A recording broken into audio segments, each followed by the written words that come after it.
Hello, hello. So thank you all for joining me tonight. I appreciate everyone hopping on this evening to do our orthodontic wine tasting. My name is Kate Groenhagen. I'm the Director of Sales at Propel Orthodontics over here. Tonight we wanted to switch up the COVID-19 and orthodontic talk a little bit, so we decided to do a wine tasting. Before we get into the wines though, why don't each of you go around and briefly introduce yourselves. Just tell us where you practice, what your favorite wine is, and maybe where you did your last wine tasting at pre-COVID. Dr. Nicozisis, do you want to start us off? Sure, happy to. My name is Jonathan Nicozisis, hailing to you from beautiful central New Jersey, Princeton, New Jersey, the state with the second most number of recorded infections of the COVID-19. I would say my favorite wine, which I had 2 nights ago on my birthday, is straight up Silver Oak Cabernet. Nice. Never disappoints. It's good for special occasions. It's above average price, but not ridiculous. And it always delivers. My last wine tasting, I honestly don't remember. I'm failing at that. So that's okay. Hopefully this will be memorable. Absolutely. So yes, thank you. Thank you for tonight. Yeah, of course. Thank you. Jamie, do you want to kick us off next? Sure. My name is Jamie Reynolds. I practice in Metro Detroit. Last time I had a wine tasting, my sister, who's a chef, had never been to Napa, and Kaz and I had done a lecture out there, so she joined us out in San Francisco, and then we went up into Napa for her birthday and knocked around a bunch of different wineries and had a good time. Very nice. Favorite wine is my youngest son is named Caden, which may or may not be partly due to this wine called Cade that we like a lot, and any flavor is good. Probably my favorite is the Howell Mountain Reserve, which is a good birthday and celebration wine. So very nice. Thanks for having us. Yeah, thank you. Regina, Tom, how about you guys go next? Hi, I'm Regina Blevins, and this is my husband, orthodontist Tom Everett, and we're excited to be here talking about wine and orthodontics and how we're managing things. The last wine tasting that I had was at a restaurant called Alenia in Chicago when my sweet husband flew me out there for a surprise birthday dinner and wine tasting. That was quite memorable, especially after I told him I didn't want a party or a celebration or anything. So he doesn't always listen. But my favorite wine happens to be the one that's open. That's a good favorite wine. Yeah, I tend to prefer kind of a medium dry red. Perfect. Yeah, and we don't practice together, which is nice because we want to stay married, and so that's working out pretty well.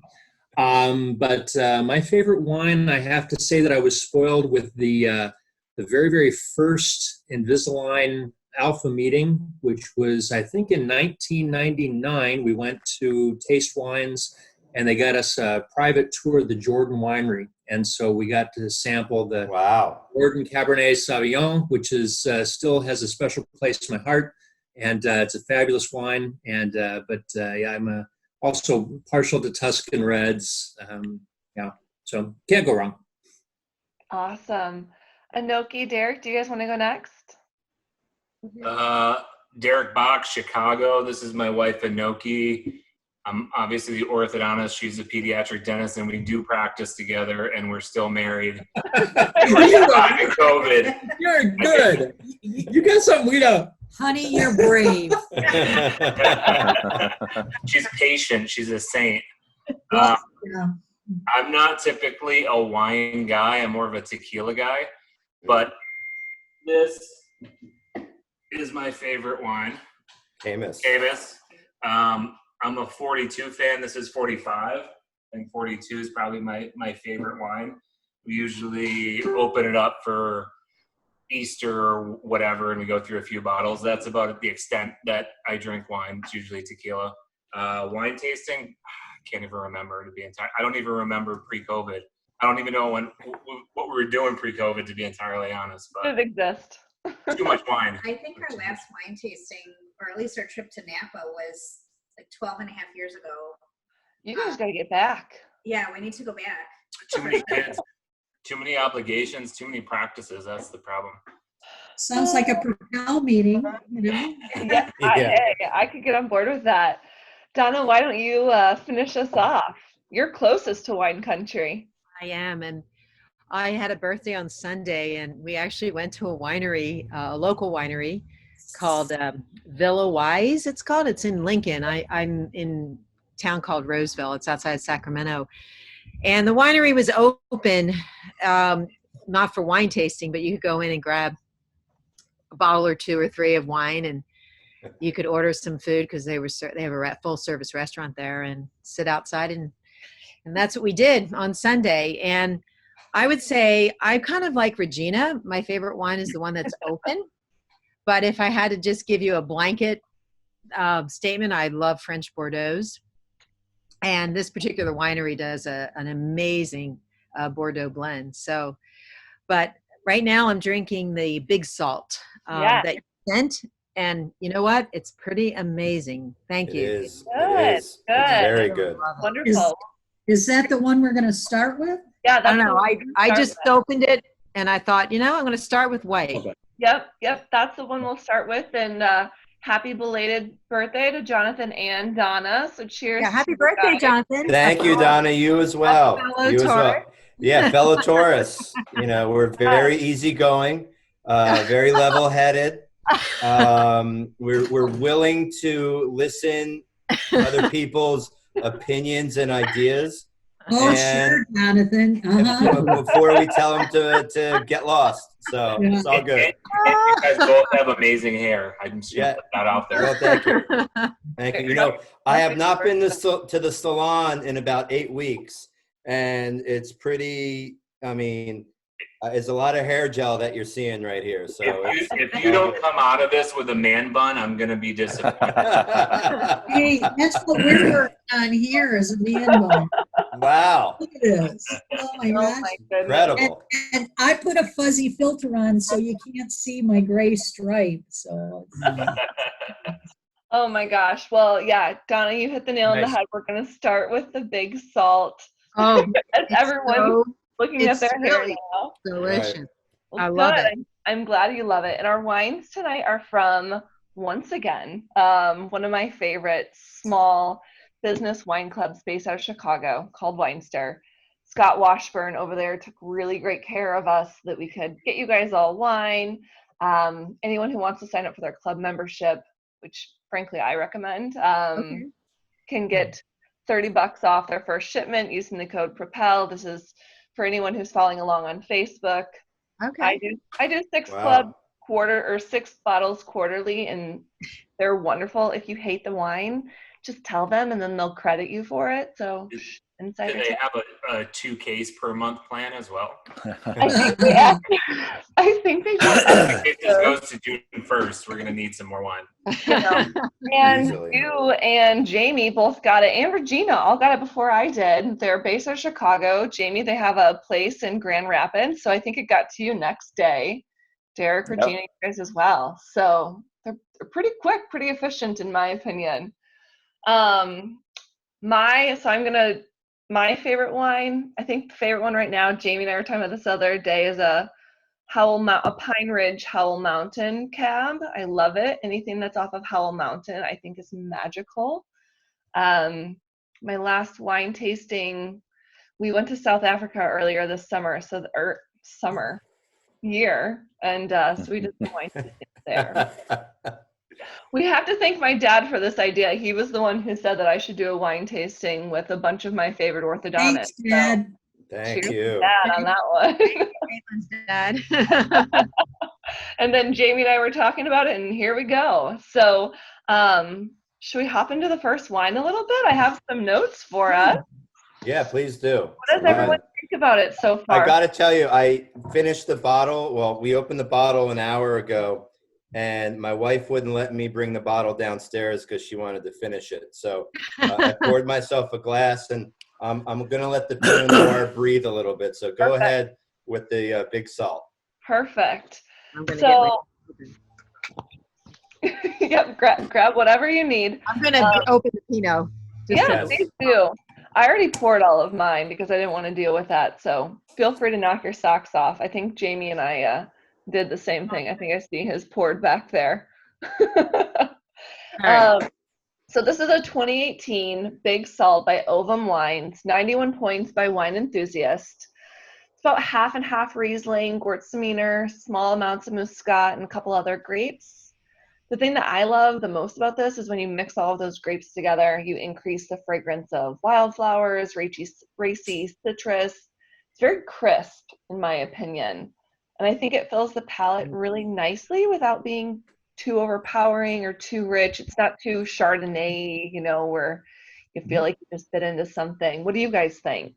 Caitlin, you've missed your calling as a sommelier. I mean, my goodness, it's truly incredible. From accelerated tooth movement and practice development right into wine, grape picking, and sommelier review. Fascinating.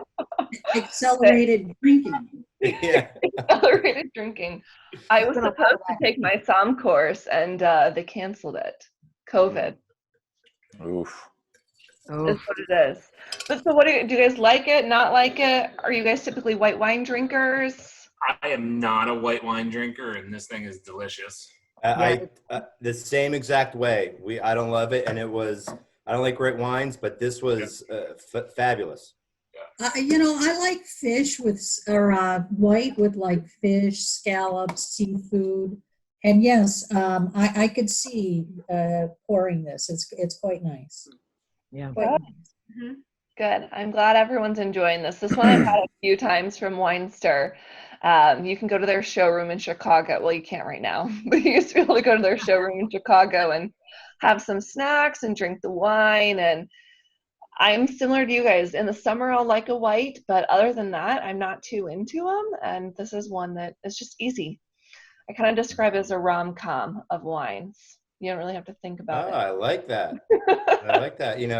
Yeah, rom-com of wines. I mean, it's like when Harry met Sally. I'll have what she's having, right? Exactly. So, I mean, why don't we, while we're drinking this one and sipping on this one a little bit, just because we only have three wines to go through, why don't we do a little bit of shop talk? Okay. And since this is such an uncertain time in our lives, I'd love to have a little positivity in the conversation. So, who has a Propel patient or any patient success story from one of their recent weeks, whether it's a virtual consult, whatever it might be? Who has a story they want to share? I've been going into the office on Tuesdays and Thursdays from 10 to 1 to see emergency patients, wire pokes or whatever. And it's really just been an opportunity to connect physically with my patients.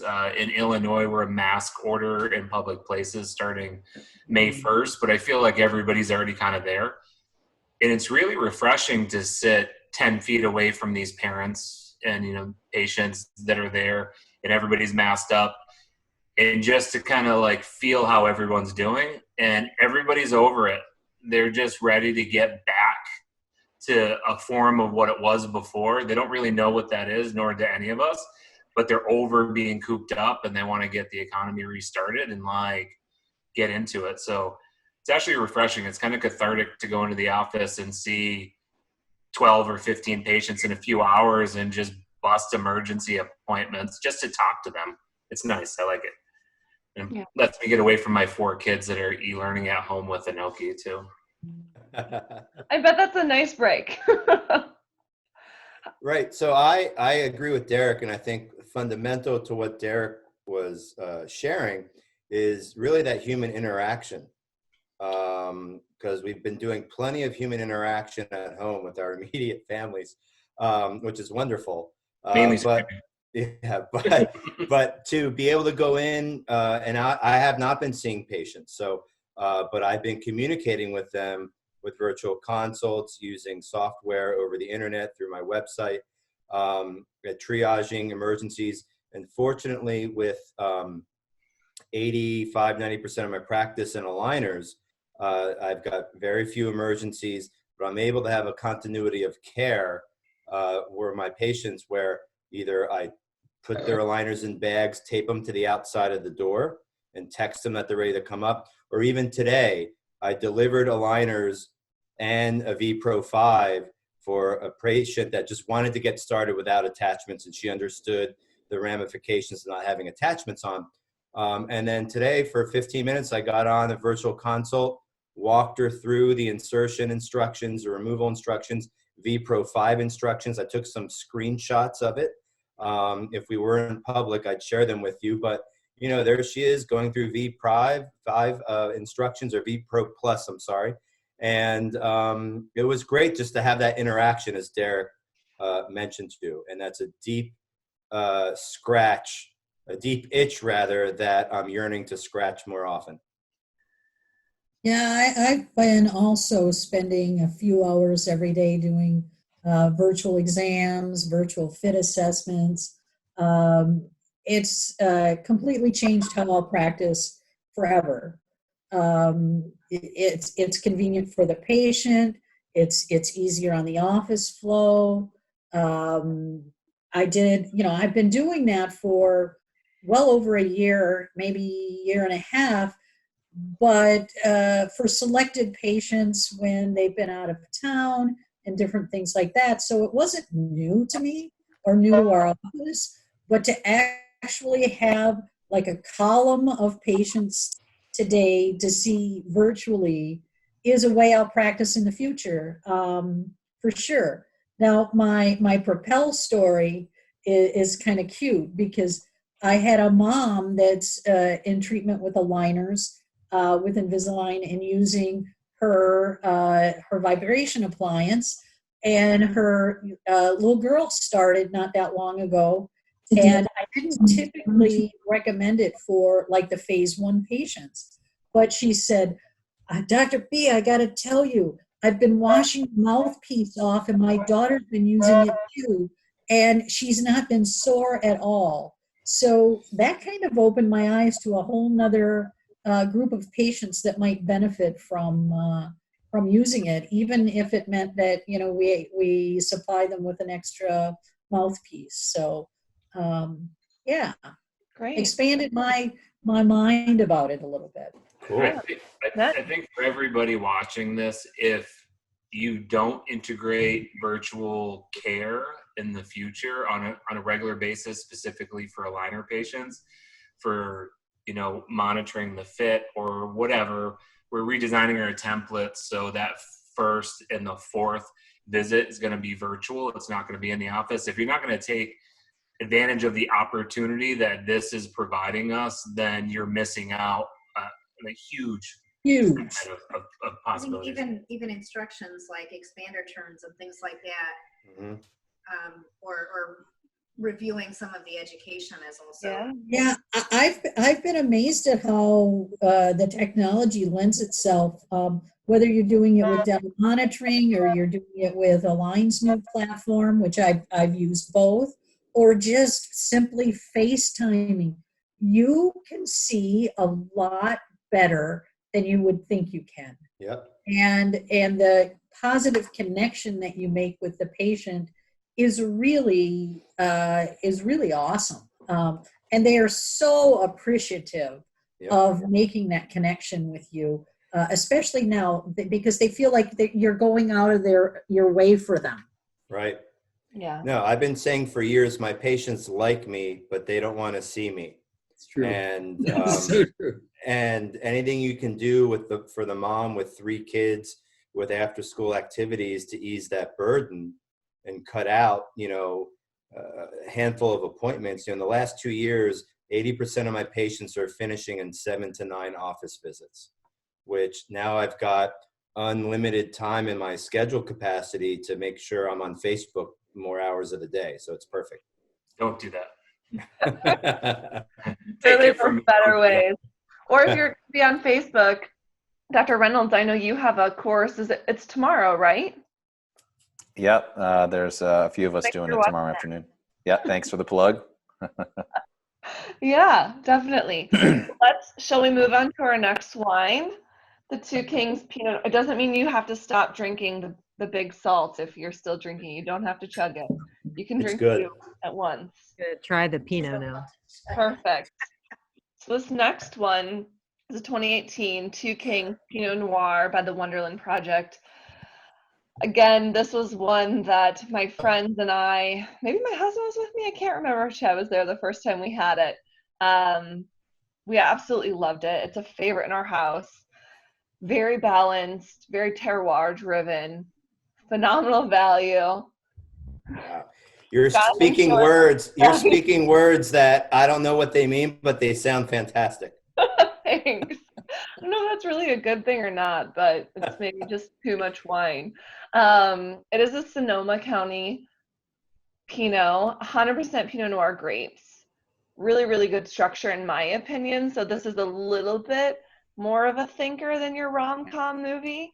You know, maybe like that the Dark Waters movie, maybe the documentary a little bit, but still with a happy ending. Sort of like Tiger King, perhaps. I don't know. Just speaking out loud. Maybe like Tiger King. You might notice a little ripe cherry, a little tiny hint of sweet oak, some vanilla. We love this one for dinner parties. Everyone loves it. I think it's $22 a bottle or something like that, so very affordable. It does have some nice notes. I mean, my big Greek nose can pick up a lot of what you're talking about, so it's good. Good. What does everybody else think about it? It's okay excellent. if you don't like it. No, it's really good. It's excellent. I like Pinots, and it's great. It's a good one. I like it better than the white, but I tend to like reds better. But the white I liked. Yeah. For a white, I really liked it, but yeah. This could be my next best friend. Well, tonight it can be. Until the next bottle is opened, Regina. I know. Until the next bottle. I know how fickle you are. I will cheat on it. I do. We won't tell. We won't tell. That's great. Jamie, what do you think up there? Are you a Pinot fan, or are you into more of those? Are you waiting for the Monticello Vineyards? I'm normally cabs, and then if I drink Pinots, they're normally like dark cabby kind of Pinots. But this is nice. I like the most of it so far. I thought the white was. I don't like sweet whites, and I thought with the Gewürztraminer grape in it, it would be pretty sweet, but I didn't really taste a lot of that. And I like it to be. I don't like Chardonnays a ton either. I'm not super white. Maybe turning in my man card, but I like rosé if I'm going to drink non-red. But this was nice. Eric is laughing at you so hard right now. Yeah. Two things you said. I'm not super white, and I'm going to turn in my man card. Yes. Let me re-explain. You could go into comedy, Jamie. I thought that was great. I'm the whitest non-Nicosia guy you'll ever meet. But I do like rosé. Well, I think the next time we get together, we might have to do tequila tasting. There you go. Yes, I go for Scotch tasting.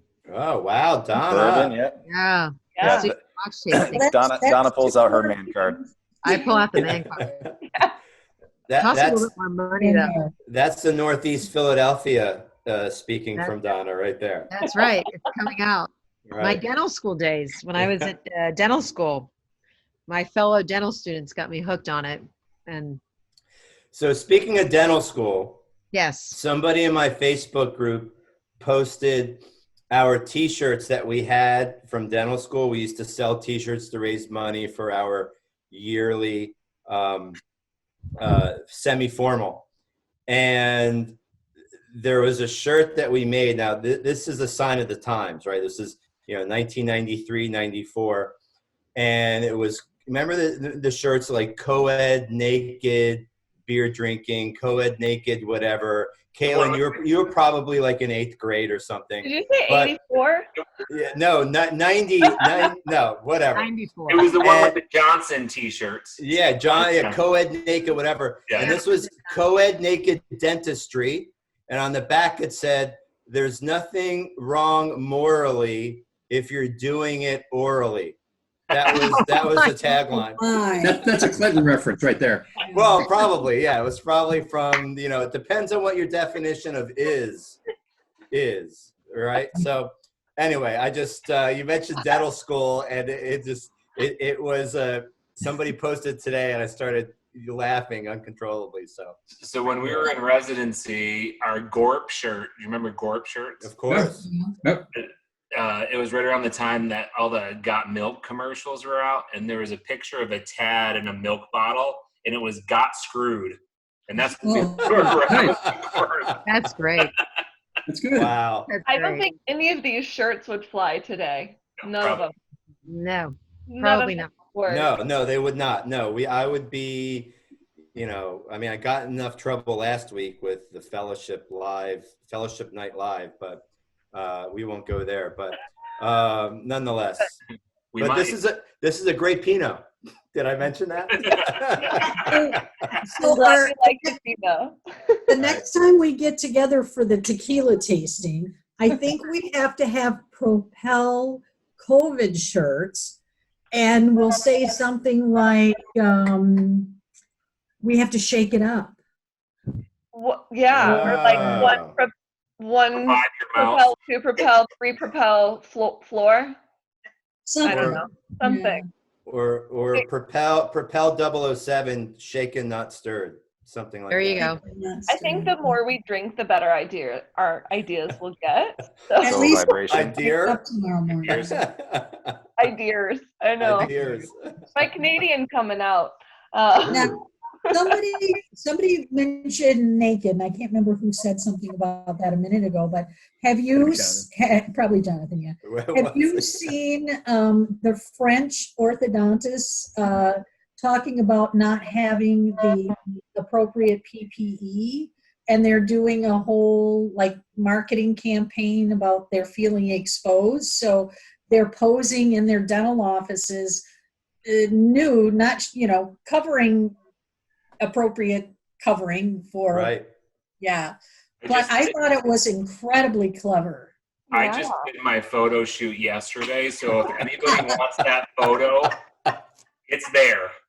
Wow. Oh my gosh. Well, speaking of that, what do you guys plan to do right away to make your clinic safer for yourselves, your team, your patients as soon as? Well, I saw emergency patients today in the hazmat suit and the little pull-down visor thing and the mask, and it's doable, but I swear, I was in regular clothes under that, but it's going to be a tank top and sleep shorts because I was so warm. I could not function like that all day.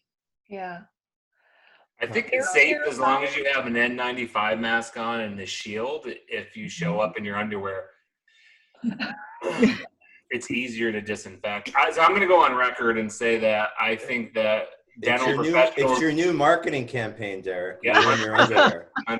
I'm going to go on record and say that I think that dentists and orthodontists, we're overblowing this and we're feeding into the fear, and we're going to continue to scare the shit out of patients for 10 weeks. Let's all just wait for some guidelines and not try to get in front of the curve, and just realize that the CDC and all the Department of Public Health stuff that's coming out are particularly run by politicians, and they don't really know what they're doing. But let's wait for guidelines before we jump in and put plexiglass everywhere and saran wrap everything that we look at.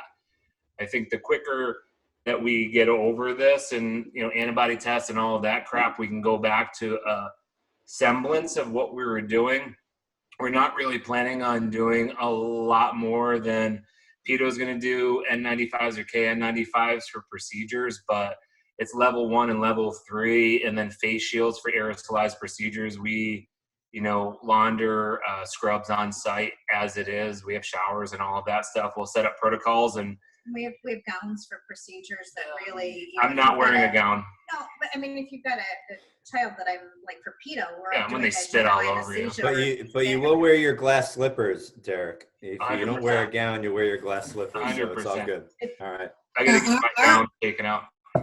I think our dental board came out and said you have to have a gown and change No, it. it depends on what we're still waiting in Illinois. On Saturday, the governor said that he never closed dental offices, that we could go back and do business as usual. Then he said it again on Sunday, and then Monday he recanted all of it because Yeah, you can't trust anything, No. Monday is one thing, Tuesday is something else, and by Thursday it's a different story altogether. So it's hard to say He anything. never said it, but it was the Department of Public Health. So Yeah. it's a matter of semantics or who said what, but obviously you want to follow the guidelines and make sure you're doing the right thing. I think So- the more we feed into it with our patient base, the longer it's going to take to recover. That would be my warning for everybody out there that's scared to come back to work. No, but I think you follow guidelines. You follow what they're recommending. You follow it I mean, the way that they're recommending for your state and your area, and you make sure that you're doing it in a way that patients understand that you're doing what you're supposed to do, and you're taking the time to educate, and you're taking the time to make sure everything's clean and safe, but not going overboard with, so I'm going to and put. I don't want to say overboard, but not causing hysteria, but making sure they're comfortable. So I'm not saying that COVID is the flu, because I don't want to get into a heated debate for a month after this with everybody on Facebook. But if you look at the viral size, it's the same as influenza. I mean, we don't spread influenza in our office, right? So why should this be drastically different? It comes down to viral load. Don't treat sick people, and keep your PPE on and disinfect the shit out of everything. I mean, that's what it's going to come down to, right? It's not the boogeyman. Well, and one thing we have to bear in mind too, and I'm running into it a little bit, is intellectually, Derek, you and I know that, but our staff reads a lot more into it than we do. And so even though you may think that they don't need the plastic shield at the front desk, my front desk person today asked me if I'm getting one, so. I think it comes down to education though, right? And like, we can't convince them to believe in anything that they're not going to believe in. We can only present them with logical science and, viral load and aerosols. Like, how does that actually work? I mean, we're planning on face masks for all staff. All patients come in face masks. So I don't think you need a plexiglass face shield at the front to decrease aerosolization if everybody's wearing a mask. Yeah, our front desk is also pretty wide too, so you're automatically. Well, it's just hard when they go into Target or Costco or someplace like that, and they see that they've erected all these plexiglass barriers, and then they want to know, well, they're somewhat like the checkout person, so why they don't need one. And, you can throw all the science you want at them, but at the end of the day, they have to feel somewhat safe. So it's optics and marketing, paired with exactly what Derek said. And so there has to be a fine line. I bought the plexiglass for my front desk for both the peace of mind of my staff and the optics of the people walking in. I bought air purifiers that were reasonably priced to sit in the corner of my reception area and my clinic. We did that too. We installed HEPA filter air scrubbers throughout the practice that will market down to 2.5. Okay. I think it helps, but I don't think it's a solution. But for sure, it's perception and ease of mind. But I think an air scrubber in the corner or mounted on the wall sends an entirely different message than plexiglass dividers in between every chair in the open bay, in my opinion. Will you guys plan to see less patients, or to stagger it, maybe to have your hours a little bit longer to get more patients and to also give your team more hours once you do reopen? So, yes, and trying to rotate chairs a little bit too. So my gut instinct is to get more patients in and get them all like inoculated with herd theory, but obviously I can't do that. So we have to sign a waiver. We're doing herd theory here. Come on in. It's the COVID party, but You're now We're- entering Sweden in vodka. Tell Good. us, Jamie. We're so we have a pretty big facility in our main flagship location. Our clinic and waiting room area is probably close to 7,000 square feet, where pedo's on one side and ortho's on the other. My goal would be to work when pedo's not working and vice versa, and then have the pedo team split into 2 doctors and work both sides of the practice with a similar schedule but partitioned. And then ortho to kind of do the same and see 70 or 80% of the schedule, but completely separate, and have all of our aerosolized procedures in quiet rooms with air scrubbers and all of that stuff. I have 132 kids that were supposed to get their braces off while we've been paused. So I got a big backlog of that and like on repo visits. So, and then get all the Invisalign, the scans and record intake on the, I don't want to say clean side because that sounds really bad, but on the lower impact side. That's what we're planning on doing. But that, I mean, pedo has to service a shit ton of patients too. That's going to be a lot of days worked. It might even be a lot of Saturdays and Sundays to get through the backlog. Right. Is that similar to what everyone else is doing or anything different? I'm certainly going to be extending hours, coming in on Saturdays, Sundays, or what have you, whatever it takes to get through. You know, I've got a medium-sized practice and a medium-sized pond, and patients have been understanding. You know, I had an emergency patient today phone call me that the girl, the young lady was supposed to get her braces off in March, and her senior pictures are at the end of May, and that was the emergency. So that was more of a psychological emergency visit than a true orthodontic emergency visit. So, But that's real, right? yeah, of course it's real. Oh, yeah. That has a tendency to sink our practices more than real emergencies do. Right. No, I agree. I mean, I hung in there, I empathized, and I had my braces on for my senior picture after 4.5 years. And I talked to mom. The mom was very understanding.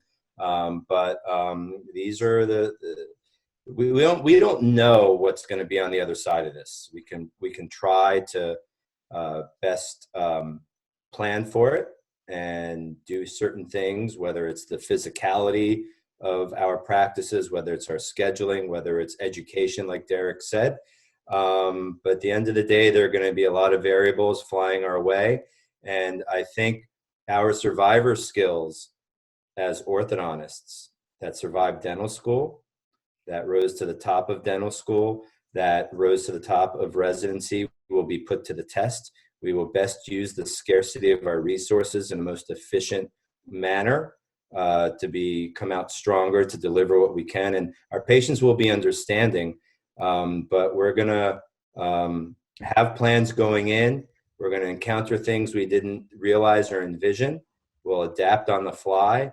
And on the other side, we will retool our systems going forward to best deal with our day-to-day and to best cushion and insulate what we might experience going forward. God forbid something like this happens again. Yep, I agree. All right, let's get back to wine. Sorry. No, it's no, don't be sorry at all. I think you had a lot of really great points there. I think all of you guys did. But I mean, let's be honest, we're here for the wine. So let's get to the one that's that is my favorite out of these three. Let me move them over. Kaylin, just to go on record, we're doing this again next Tuesday night. Is that correct? With tequila. Okay, but someone else is going to have to lead the tequila tasting. Derek's going to have to do that one. I could do tequila tasting. Deal. Taco Tuesday, we'll do tequila tasting. There you go. I could be in on this one. So this next one, 2017 Estate Cabernet Sauvignon Jefferson Cuvee, Monticello Vineyards, Napa Valley. I thoroughly enjoy this one. If you're a Napa cab, like I know Jamie is over there, you know, this will probably be the favorite of the three that you have, but this is 100% estate-grown grapes, 76% Cab Sauv, 16% Cab Franc, 8% Merlot. In my opinion, the dark Yeah, good. Wow. The dark luscious I should have brought some chocolate downstairs. I mean, this is where it's at. Holy you smokes. should have. You're gonna taste the boysenberry, the blackberry. I think it has a pretty healthy oak influence. Nice little hints of vanilla. Nice rich Mm. texture. Velvety tannins. Long finish. In my opinion, makes it a classic Napa Cab. This is another one, in my opinion. The other thing I love about Weinster, really great Wow. priced wines. You can cellar this one for 10 plus years, and I think it's Huh. $45, $50. I can't remember exactly. Okay. Pretty Caitlin, you're the ultimate salesperson. This is you're incredible. For a place that I get nothing from. Okay, you're incredible. It's really good.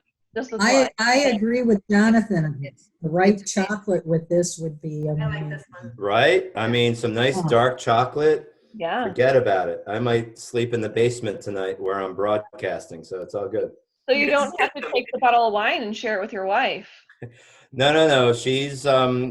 I've left half of the bottles for her, so we're all in a good place. So It's amazing that you have a lecture hall in your basement. I mean, well, I know you like Derek, to practice. I've been mining for many years to have such an expansive space in my cellar region, and past these doors on this side is my wine cellar, and Equally anyway, it's all good. Very nice. That's what scares me when you said you could cellar this one for 10 plus years. I'm glad she didn't hear that. So we No, I built. heard it. Well, son of a bitch. So when we built our house, we put in this wine room that's actually outside of the house that's underneath a terrace, and it's like 15 by 18, and I haven't finished it because I'm scared shitless to finish this big. I'm like, dude, that's going to be like $500,000 to fill this thing. So I haven't done it. If you That's go a to lot of Weinster, crooked teeth. maybe it'll only be $250,000. Yeah, right. Yeah, you fill it with yellowtail, you're looking at about 12 grand. You're good. I mean, the box wine storage systems are definitely cheaper. I can buy those at IKEA. Nice. Oh my gosh, I'm a little bit sad I didn't get a tour of that at Boktoberfest. There's I like, know. right now, there's nothing in there. It's dark. There's no lights. You just walk in and you think you're going into like The abyss. it- It's actually it's like a scary room. it's where I shackle people to the wall when they don't behave. Wear their elastics, I bring them home, let them cool off for a couple of days. The kids All try to right. put each other into that space and scare each other. And So But Boktoberfest, for all of you guys on the Zoom call and any of my friends listening to this, is something that we've done for 4 years now. 4 years. And obviously, I don't have an ego, so I didn't put my name on an Oktoberfest party at the end of September. And we don't have a band, and we don't have tents, and we don't fully cater it. It's a good time. So if anybody's in the Illinois region at the end of September, we have a big party, and it's called Boktoberfest. Nice. Jamie, I have to know, what do you think about this? I think you're really into cabs. So how does Nice. Yeah, it's really nice. I drinkable? think if you like it has that dry finish. If you like those Super Tuscans, it's probably up your same alley with the dryness at the end. But it's nice. I like it. Good. I'm Yeah, glad it's everyone enjoys the wine. It's incredible. Your choices, your selections have really been worthy of your sommelier status. So thank you. I am not a sommelier, but thanks for the compliment. I couldn't take the course yet. So maybe someday I'll get there. I know I'm not going to go work in a restaurant. I just want to do it for fun. I somehow think that this is part of like a practicum, that her giving this here, she's going to get a certificate in the mail. She tricked us into this so she could get certified. I mean, that would be a really nice thing for you to do for me, Derek. If you just wanted to create it, I can put it on my wall. It can just be a little plaque that I have. It'll be wonderful. I'll pretend. But no, this makes it a little bit more fun to talk about COVID and the unknown and work and getting back to work and all of that good stuff. But I know that so many of you have worked very closely with whether it's your Propel reps, your Align reps, your Ormco reps, you name it, whatever company it is. And a lot of them, What's an Ormco? I'm sorry, what's that? hey. Come Sorry. on, man. You know Hey, you'll All be right, on I'm Spark sorry. in 3 I'm years. sorry.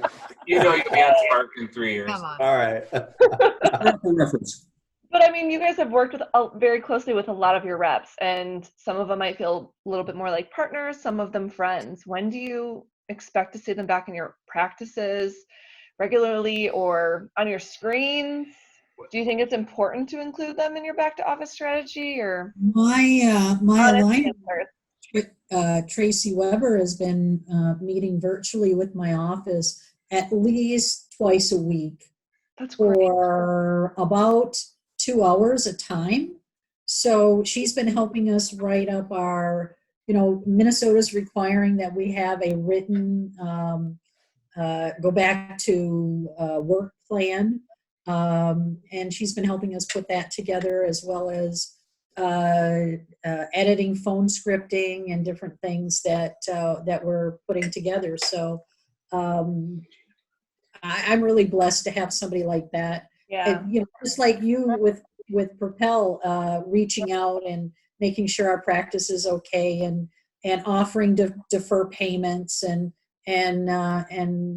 things like that. I've been really blessed to have wonderful people. My Ormco rep has been phenomenal as well. Scott Haley and Ryan Gilboy. So yeah, I'm really lucky. I have a lot of great people that I'm working with. Yeah.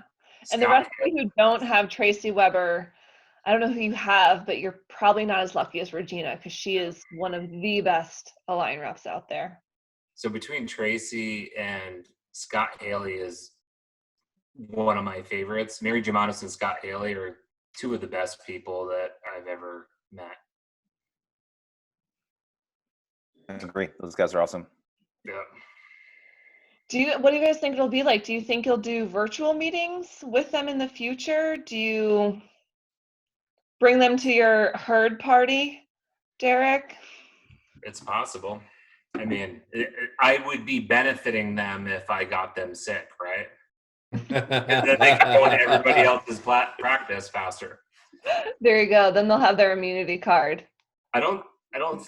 I think it's going to be a lot of virtual check-ins, and it's going to be a lot of phone calls. I don't think that they come around. I don't think that there's a need for them to come around. If they're checking in now when we're down, that will be sufficient through the entire summer. I mean, there's going to be some cuts in some big business. Obviously, nobody's producing orthodontics or dentistry. Right. That whole thing's going to take a dip, and big business is going to make some, regression cuts. And I heard of some of those happening in a company that's near and dear to my heart today, which makes me a little sad, but it just kind of is what it is. I think the sooner we can recover and get back to producing dentistry and keeping everybody healthy, the sooner those people get their jobs back and come off furlough and maybe get rehired in some other company. So Yeah, I think honestly, for a sales rep to expect to come into a doctor's practice for the next 2 to 3 months is somewhat wishful thinking, because whenever we do open, the first 2 to 3 months will be just triage and survival and keeping our heads above water. And the last thing we're going to want to do, as much as we love the relationships with our sales representatives that we've built over the years, and I speak for myself, truly do enjoy my time with them.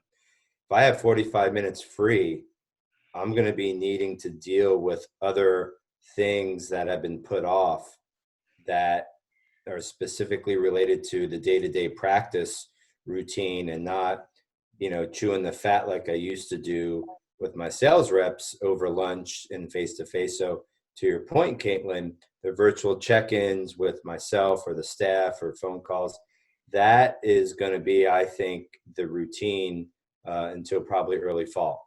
Yeah. Right when the next flare-up begins.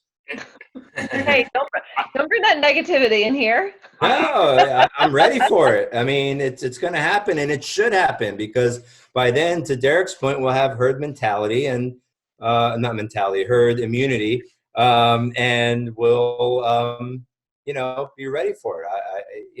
I mean, we have to get to herd mentality to get herd immunity. There you go. Thank you. But I would say for all big business and big companies, they should keep their people at home and have them check in and save their cash to put us all in like a nice hotel room for like the weekend in September and have a meeting then.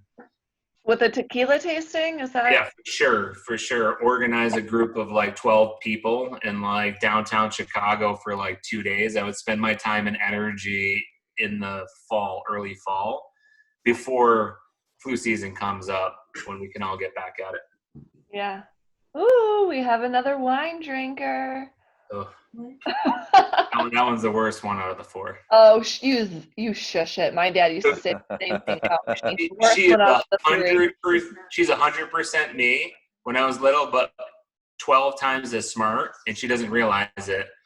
And oh man, she hits everything with a hammer, and I'm like, dude, you got to go around it a different way, and she doesn't listen.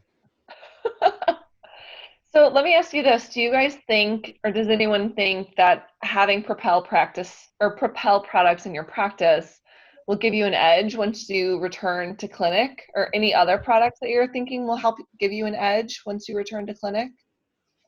So I think for us, or people in general, the least we can touch patients in the next 6 months, the better.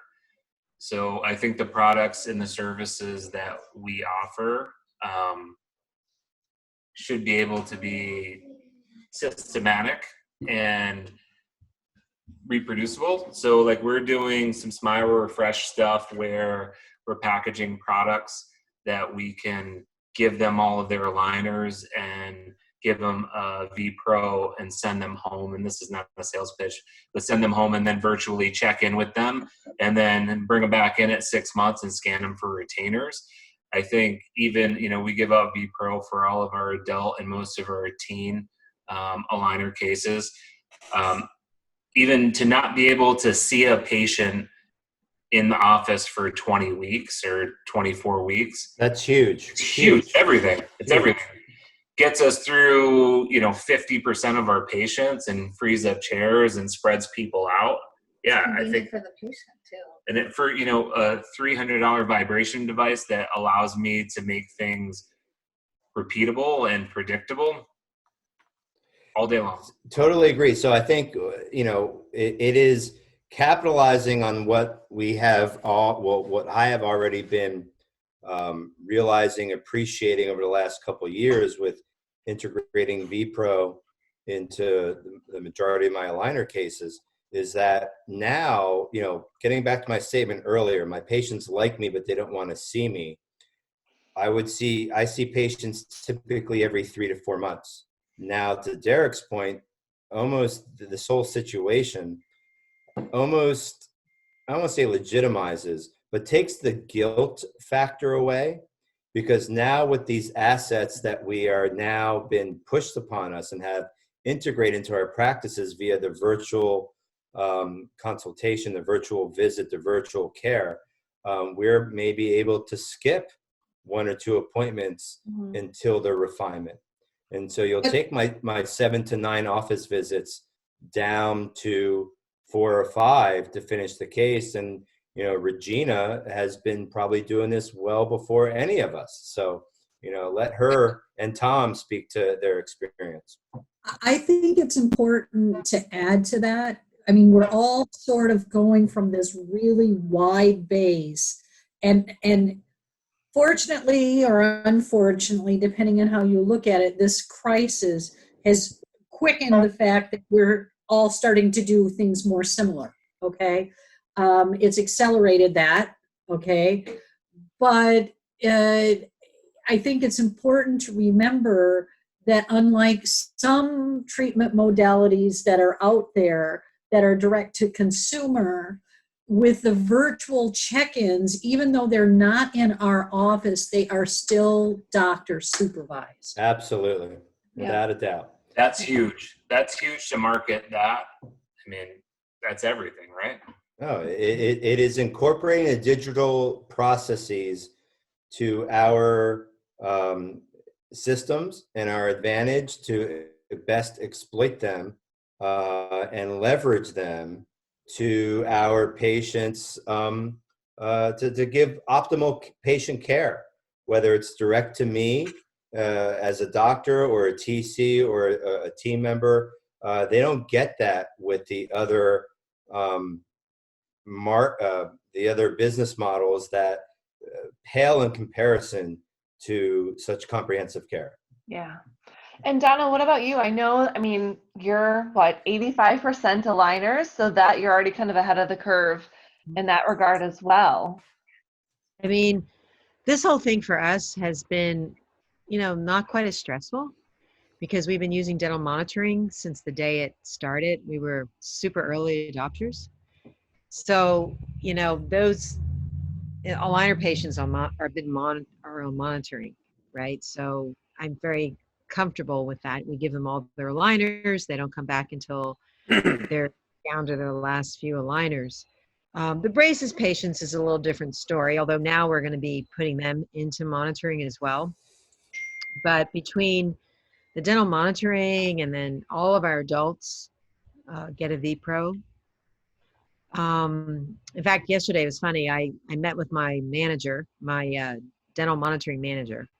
So he and I sit down probably like twice a week, and we go through the problems. Like what are the patients whose scans aren't good or tracking issues aren't there? And it's interesting, I can just, and this is not a clinical study. This is not something that I've done research on, but I can just say I'm a clinician standpoint, we do find that the patients that are the adult patients that are in the combination of the dental monitoring, the aligners, the V-Pro, there's not a lot of issues with tracking.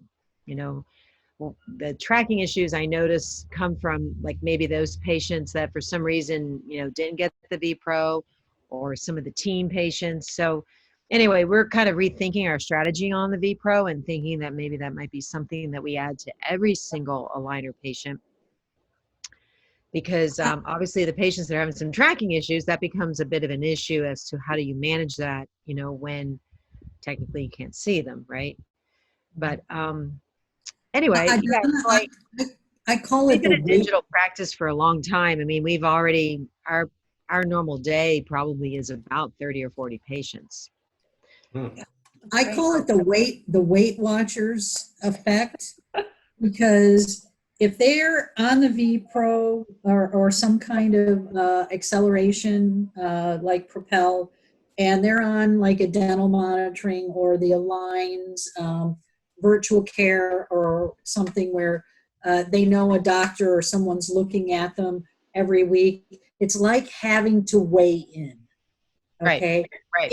It's going to keep you honest, because how many of us have seen, even bracket and wire patients that come in and we see them in say 12 weeks and they haven't been wearing their elastics, and oh yeah, I just stopped wearing them last week. And we know that's not true, right?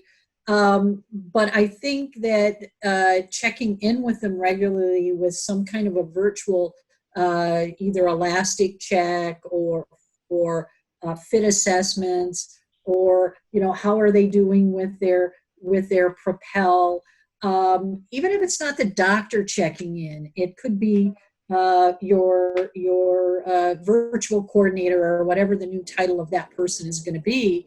It keeps people honest and keeps you engaged. Or if they're not, you sure find out about it a lot sooner. Yeah, no, that's a great point.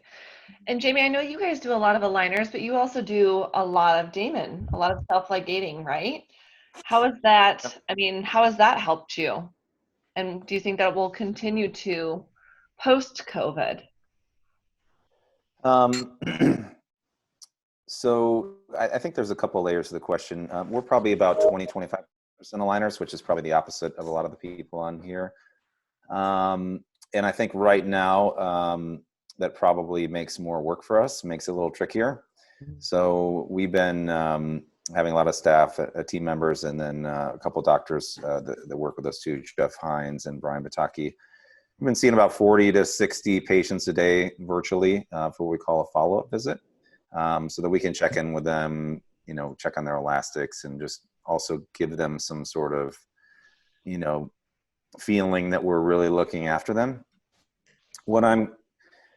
If the economic impact of the virus is a little bit deeper than maybe it feels like it is right now, I think the fact that we've stayed sort of an aligner lighter practice and a braces heavier practice will probably help us. I think the practices, especially the ones that have really positioned themselves as adults only aligner practices, or the direct consumer practices like Smile Direct or Candid or whatever, I think that demographic is the one that's probably going to put their money back in their pocket for a while, and they're going to push it off to see, maybe this fall, or maybe next spring, or maybe the summer after. And so I think the people that are going to be the ones that continue to do treatment are for the teenagers, which is largely braces population in our area. And just sort of one other caveat, I've been around long enough, and I'm from Detroit. So those of you that have enough gray hairs remember 2006, 7, 8, 9, and Detroit was not so happy economically. Hello. And Yeah. right. Yeah. So, and people ask me, what's the difference between now and then? And I would say two things. One, it's a lot sharper now. And this happened really quickly. I think we can all know that. Detroit had a second wave. So in the 2006, 2007 range, the unions and everything were going through battles with General Motors and Chrysler Ford. They got rid of a lot of the contracts. And so a lot of people lost their job here. And just when we were recovering, the economic financial crisis hit, wiped it away. I think from an orthodontic perspective, though, the difference is that Invisalign was really in its infancy then, and the percentage of adult patients in orthodontic offices was the exact probably opposite that it is in most orthodontic practices now. So I think if you've really made hay on the adult patient in the last while, I think it might be a little bit different in the near term as the adults sort of weigh the economic impact versus the expendable income on a higher end aesthetic product like a liner. So I think it's a little bit of a double-edged sword. I think we'll wait and see how it plays out. But that's at least what, wine-induced thinking for me. So, Jamie, I agree with everything you said, and you talked about a lot of your existing patients. What about the pent-up demand over these last month and a half, 2 months, 3 months, whenever the hell we come back online? I mean, I have 5, again, I'm a medium-sized practice. I have 5 emails in the last week of people that want to schedule for a new exam. I think while we have one problem to onboard and to triage our existing patients in our practice, what about those that are asking, or the pent-up demand of new business coming on board? How best to capture them? Is it going to be the braces patient? Is it going to be the aligner patient? Is it going to be added value like a V-Pro, like accelerated treatment to capture that, which the DTC cannot?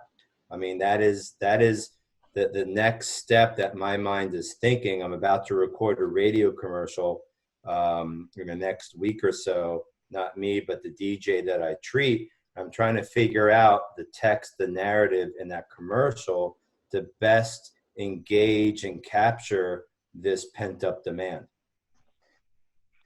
Yeah, so I think we'll all probably have some demand right off the bat, especially from like the people that were out protesting the lockdowns for the governors, and they're ready to get the hell back to doing whatever. They'll be the first ones in line. I think in the near term, we'll probably all be busy both catching up and seeing some of that demand. I think through the summer months and into the fall, I think the demand is going to be inversely proportional to the amount of economic hardship that we actually are going to face, which I think we all don't understand what's going on. Yep. With that. And I think, as the economic life cycles go through, I think from a marketing perspective, you also have to sort of vary your marketing strategies based on where we're at in the economic life cycle. And I think definitely right now, from a marketing and treatment perspective, we definitely have a spot where we should all be playing the long game. So I think trying to take advantage of pent-up demand or sort of drafting buy now type strategies and making really, sort of over the top offers to get people in might be fine in the near term. But I think really focusing on helping the people that might need it, that are in economic hardship, building your local brand, and being seen more as philanthropic than opportunistic, will probably be really well served in the spring and then next summer and the fall after that. So that's what we're going to focus on. Awesome. Great. So my last question for you guys all before we wrap it up, because I'm sure you just want to drink the rest of this wine in peace. I mean, we don't have to end. I've got plenty more wine to drink. Are you kidding me? I could do this all night long. I might run out. All right. Well, that's why you're the host. I'm teasing. But, my last question for you all is, sometimes as parents, spouses, business owners, you might struggle. I don't know, maybe not the 7 of you. 2, 4, 5, 6, 7. Yeah, just had to double check. The 7 of you might not struggle to balance it all, but I think a lot of people do. What's one thing that you do every day or most days to stay sane during all of this COVID craziness? Besides beating my children. I'm joking. Yeah. Joke. I've worked out every single day in some form or fashion since we've been on break. I only partition 3 hours of my day to working on business, and then just trying to spend as much time as I can with the kids and try not to get distracted by my phone blowing up. Nice. Anoki? I have tried to make time for myself to go on my Peloton bike that I am making a plug now, which I should probably on your Propel. Make a plug, by all means. Let the people know. It's a great way to just be able to do something that's not going to the gym. Nice. We've had one for a while. We have a full gym in the basement. We just have not used it as much as we have recently. Yeah. But just to try to make time to do that or go on the treadmill or something. The weather, we're in Chicago. It's not that nice outside. I'd love it to be outside, but it's hit or miss depending on the day. If it's nice out. Yeah. Luckily for us, we have a place for the kids to swim. We have a pool. We opened our pool early. We opened it early and we've heated it really hot. So the kids are in it like it's a hot tub every day that it's not raining. Awesome. But just trying to make time to do something for half an hour, whether it's that or yoga or some meditation, something. The kids have really gotten into meditation at night to go to bed. So I think as orthodontists in a busy practice, we're always go, go, go, and we're the white noise and we don't know how to shut it off. I've been trying to partition myself in different events, whether it's working out or by the fire pit or taking a walk, and doing like a version of meditation just to slow my brain down and check myself, just to take a break from the craziness that I know we're going to go back to, because we probably won't get another break at this in our practicing career. Right. Just to cathartically like do other things that we wouldn't do. Like I organized a whole wood pile, which stroked my OCD, which was just menial labor. And I listened to music and I just did the routine just because I could, just doing that. Yeah. How about everybody else? What's one thing you're doing to try to stay sane? Or you're all crazy? Is it? I've been doing, Derek did, and I'm doing the P90X, right? So working out every day. Got my 13-year-old who hasn't really been all that into working out, so we're doing it together. And then the second best thing I got in the mail this week was wine. First best thing I got in the mail was this. Yes, I got mine today. I can't wait to read it. This thing is unbelievable, impressive of a book, just from the size of it and then the pictures and everything. And Doc Sarver is as big of a mentor as I've ever had. So I'm looking through, flipping through that while the kids are watching Trolls movies or whatever that I really don't care about. Awesome. Right. That's a great one. That is a great one too. So Upgrade your skill set. I wake up at 5:30 every day still. I enjoy my morning routine, which is coffee in front of my computer, triaging my day, emails, fellowship stuff. I love to watch the sunrise, and it makes me hearken back to the days when I had my paper route, when I would be up early delivering morning papers, earning money for my first BMX bike. $2. There is quietness in the house. I see the sunrise, and for me, it's therapeutic to be up by myself, drinking my coffee, getting my crap done. The rest of the day is triaging Zoom calls, kids, Zoom calls, homework, and then by 4 o'clock, we go outside, we ride a bike, go for a walk, throw the football for an hour, hour and a half, 2 hours, and then it's, like Groundhog's Day. We did the same thing all over again. So Yeah, that's what I've been doing. it's important. Yep. Regina, Tom, Donna, what do you guys do? I've been working out every day. I don't have a Peloton. I have a Wahoo. It's you use your own bike and you hook it in, and there's certain apps that I have that today I cycled in the UK, the other day I cycled in Italy, and it has like all these different apps that I can use to cycle in different parts of the world. So it's pretty cool. Even though I can't travel there, I can cycle in these amazing places. Wonderful. And lots of reading, stuff that I haven't had a chance to read, just all kinds of books, just various topics. And we have a house full. So my husband and I were more or less empty nesters and kind of enjoying that. At first I was like, I didn't really like it. And then I got kind of used to it. And now we have everyone back. So it's a house full. Yeah.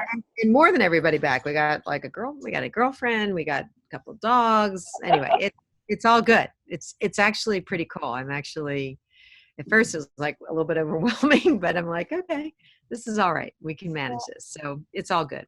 That's great. I'm doing a lot of cooking, lots of cooking. And Yes. you know what happens when you cook? You drink a lot of wine. Yes. Yes, cooking and wine. Because as you're cooking, you're drinking wine. So it's all good. Well, we, yes, the first week, we've been exercising every day. We have Peloton bike too, and we've got a weight room and all that. So, we've been remiss, but now we're back into a routine. And we've been walking our sweetheart here every day for about 2 miles. So that's been fun. And like Donna, we're running a bed and breakfast. all our children that were off at college are all home. And so a lot of cooking. It's really not been a bed and breakfast. It's more like a bed and dinner. Because the big meal of the day has been dinner. Yes. And I wouldn't trade it for anything because we haven't had big family meals like this in a very long time. So we're blessed. But we've had paella that we've made from scratch. We've had seafood boil we've made from scratch. We've had fillets. I mean, we're fortunate enough that the pantry's full. And I really ache for people that don't have. So we haven't had that hardship.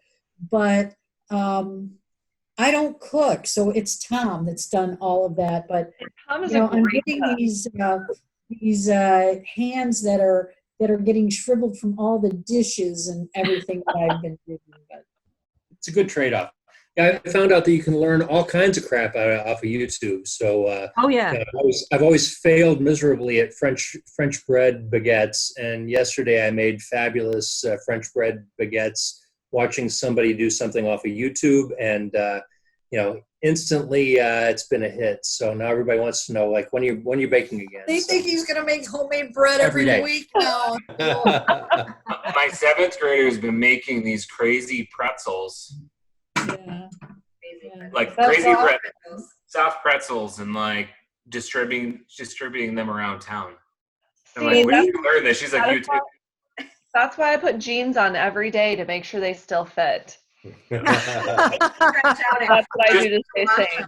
Just wait a half an hour and then they fit. Yeah, exactly. What are the non-stretch ones? We're making homemade Chinese steamed buns, xiao long bao. Yeah. And I'm good with my hands. So I've been pleating these little homemade buns that Tom's making, and I get to be the sous chef where I get to do all the little handwork and stuff. So it's awesome. Stuff that we always dreamed of doing but never had the time. So we're trying to make the best of it. Yeah. So. I think it's safe to say that Thanksgiving this year we will all be going out to dinner, and not with the immediate family. Well, I can't thank you all enough for joining me tonight. This was a lot of fun. Thank you. Of course. Thank you. Cheers to all of you. I hope you enjoy the wine. And let's all get through this together. Thank you so much. Really amazing. Thank you. Thank you, guys. Cheers. Have a great day. Stay safe, stay positive, stay healthy. Here's to crooked teeth and high frequency vibration. There And we localized inflation. Very good. Perfect. May the force be with all of you. Yes. That's correct. Yes. Thank you all so much. Good Take night. care. Bye.